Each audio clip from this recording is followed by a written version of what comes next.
Hi అండి అందరికీ welcome back to Sonu చోట కుకింగ్స్ అండ్ బ్లాగ్స్. మొన్న టమాటా చారు చేసినప్పుడు బెండకాయ ఆలు ఫ్రై చేసిన కదా, అప్పుడైతే మంచిగా టేస్ట్ ఉన్నది అన్నారు పిల్లలు మా ఆయన.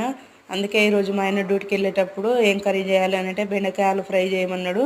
బెండకాయల ఆలు ఫ్రై అయితే చేస్తున్నాను. పిల్లలకి ఇష్టంగా ఆయనకి ఇష్టంగా చేసి పెడితేనే వాళ్ళు హ్యాపీగా తింటారు. వాళ్ళు తింటాం, మనం తింటాం. బెండకాయ ఫ్రై చేస్తే జిగురు జిగురు ఉంటుంది కదా, పిల్లలు తినరు, ఎవరు పెద్దలు కూడా తినరు సరిగా. ఇలా ఆలు వేసి చేసి పెట్టి తింటే సూపర్ టేస్ట్ ఉంటుంది. జిగురు జిగురు అనేదే ఉండదు అసలు. నేను సగం కర్రీ చేసిన తర్వాత ఆ బెండకాయలు వేసి మూత పెట్టకుండా అలాగే ఉంచిన తర్వాత గిన్నెలు తోముతున్నా. ఆ కూర చూసుకుంటూ గిన్నెలు తోముతుంటే మా అబ్బాయి వచ్చి కలబెట్టాడు. కొంచెం కలబెట్టమంటే కలబెట్టాడు. గిన్నెలు తోమిన తర్వాత నేనైతే ఉప్పు కారం వేసి కొత్తిమీర వేసి అయితే కలబెట్టాను. అయిపోయింది బెండకాయ ఆలు ఫ్రై. బెండకాయ తినని వాళ్ళకి ఇట్లా చేసి పెట్టండి. నచ్చితే లైక్ చేయండి, సబ్స్క్రైబ్ చేయండి.